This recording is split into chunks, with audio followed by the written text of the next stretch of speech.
तर नमस्कार मित्रांनो, आज मी आलो आहे ओझर या ठिकाणी आणि ओझर हे ठिकाण खूप खूप खूप जुनं आहे आणि सगळ्यांचं फेवरेट ठिकाण आहे. म्हणजे जेणेकरून माझं तर खूप आवडतं ठिकाण आहे.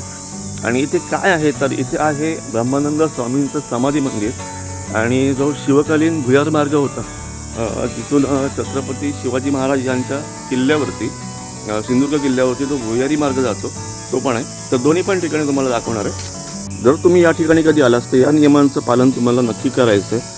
ते तळ्यामध्ये हातपाय धुवू नयेत, या सगळ्या ज्या गोष्टी आहेत त्या सगळ्या तुम्हाला करायच्या नाही आहेत. ठीक आहे, तर पुढे जाऊ द्या. मित्रांनो, इथे आहे ब्रह्मानंद स्वामींचं समाधी मंदिर आणि बघा आपण एका गुहेमध्ये जाणार आहोत आतमध्ये. हे बघा, सगळ्यात पहिल्यांदा आपण दर्शन घेऊया.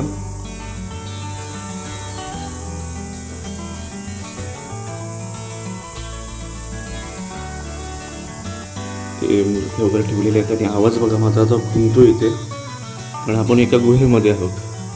ठीक आहे, याबद्दल संपूर्ण ब्लॉग नक्कीच बनवणार आहे. इथे बघा ठिकठिकाणी तुम्हाला सूचना लिहिलेल्या आहेत. इथे बघा एक छोटंसं तलाव आहे आणि या साईडला एक मोठं तलाव आहे. आता जब उन्हाळ्याचे दिवस आहेत त्याच्यामुळे थोडंसं पाणी कमी राहतं, इथे पाणी फुल असतं.